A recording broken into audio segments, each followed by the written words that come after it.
Hello everyone, myself Shantana Das, instructor of Electrician Department of Government ITI Input running under PTP. আজ আমি তোমাদের করাবো resistance লটাকে verify করব একটা কম্বিনেশন সার্কিটে। তো লিখে নিই অবজেক্টিভ কি,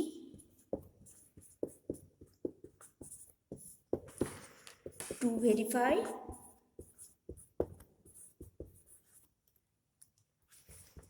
the resistance law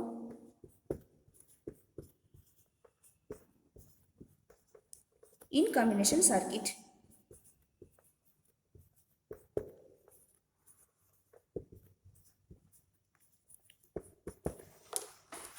combination circuit মানে কি, যেখানে আমরা অনেকগুলো রেজিস্ট্যান্স পাবো, ভোল্টমিটার লাগাতে পারবো, অ্যামিটারের দ্বারা কারেন্ট মেজার করতে পারবো, মানে সব কিছু মোটামুটি থাকবে, ঠিক আছে, সেরকম একটা সার্কিট। তো রিকোয়ারমেন্টটা কি কি কি লাগবে?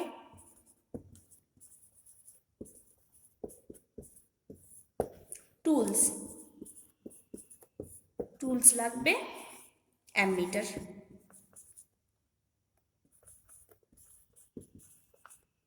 দুটো লাগবে। সেকেন্ড হচ্ছে ভোল্টমিটার, এটা লাগবে তিনটে। দেন লাগছে ডিজিটাল মাল্টিমিটার,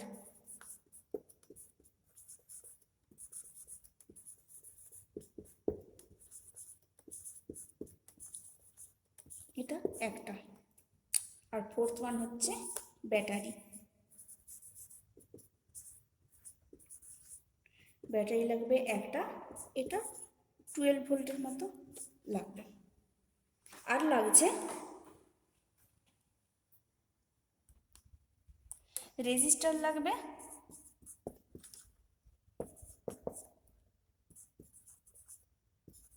তিনটে। 6 হচ্ছে সুইচ, এটা একটা। আর লাগবে কানেক্টিং ওয়্যার,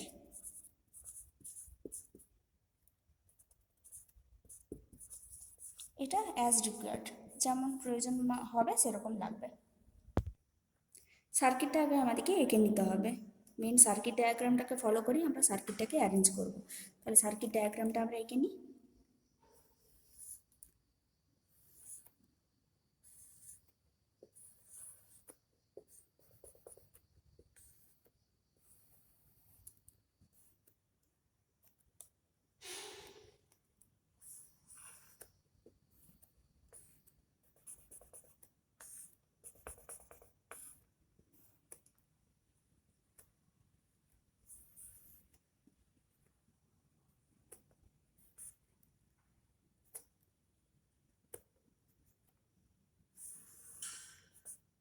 সব বলছি, আগে এঁকে নিই।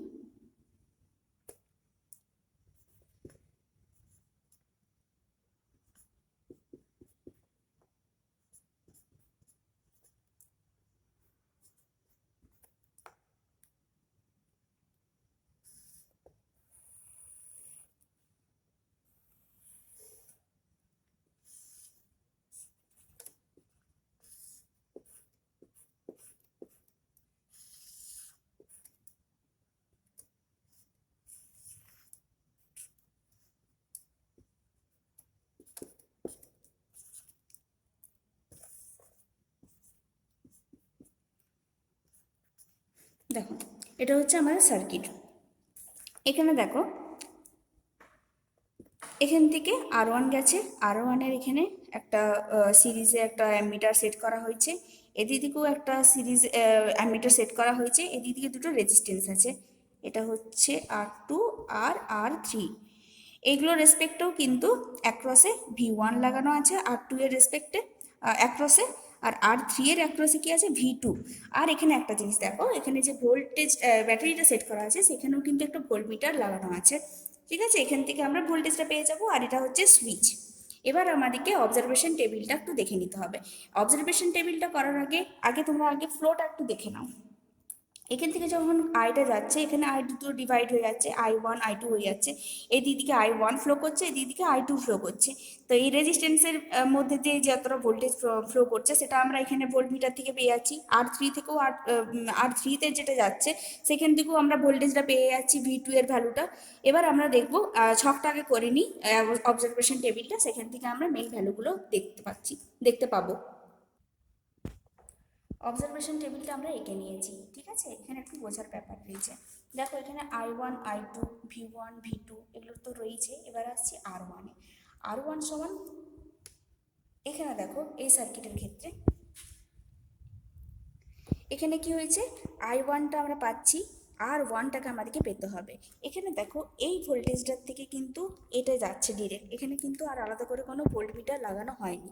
তাহলে আমরা কি করব, আর সমান আমরা কি জানি, V equals to I, R Ohm's law থেকে আমরা জানি। সেখান থেকে আরটাকে আমরা কিভাবে পাবো, R equals to V by I, এটাই তো আমরা জানি।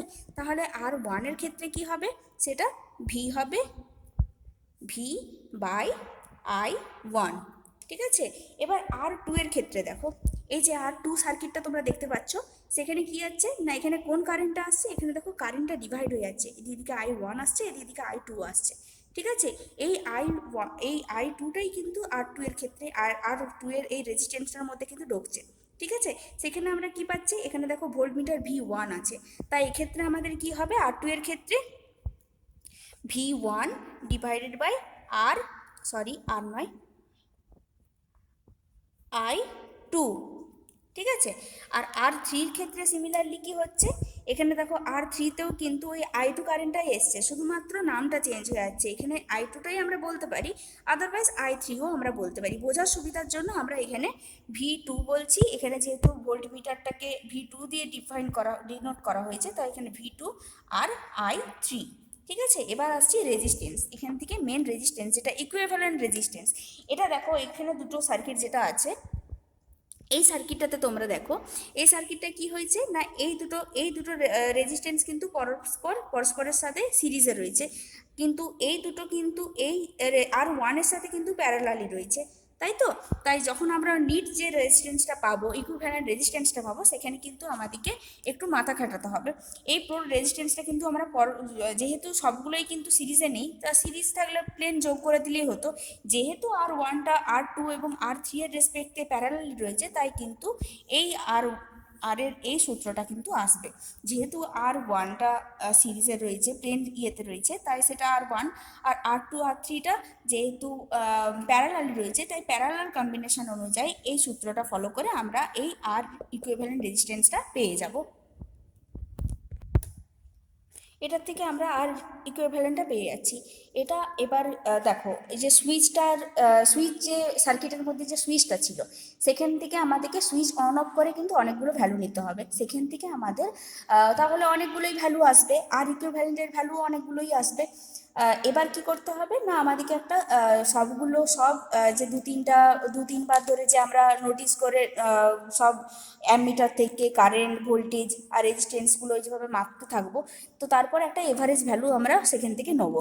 তো আর ইকুইভ্যালেন্টটাকে ফলো করে তো আর ইকুইভ্যালেন্ট পেয়েই যাচ্ছি। দেন এবার কি হবে, এবার আমি প্রথমেই দেখো তোমাদের বলেছিলাম ডিজিটাল মাল্টিমিটার লাগবে। তো ডিজিটাল মাল্টিমিটারের কাজটা কি, এই যে ভ্যালুটা আমরা ক্যালকুলেট করব সেটা হচ্ছে actually measured value.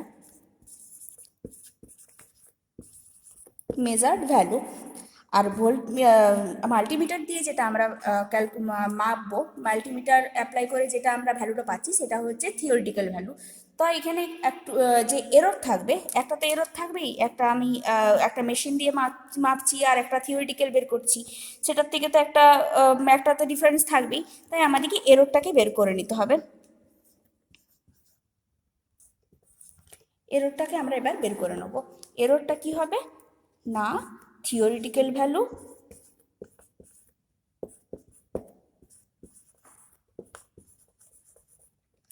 Minus measured value,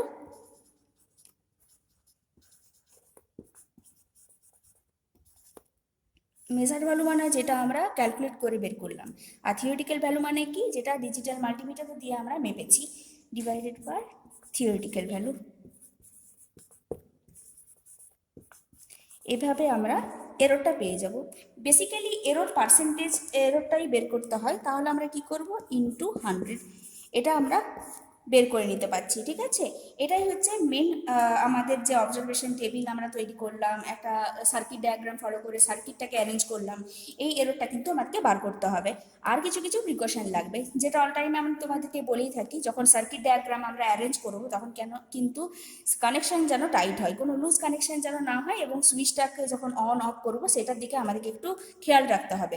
switch on করে কখনোই আমরা কিন্তু নেকেড ওয়্যারে আমরা হাত দেবো না, সুইচ অফ করব, তারপরে আমরা নোট ডাউন করার, যখন আবার নতুন করে আবার যখন বারবার করে যখন নিতে হচ্ছে, তখন আমরা সুইচ অন অফ করে তারপরেই ভ্যালুটা নেবো। Thank you.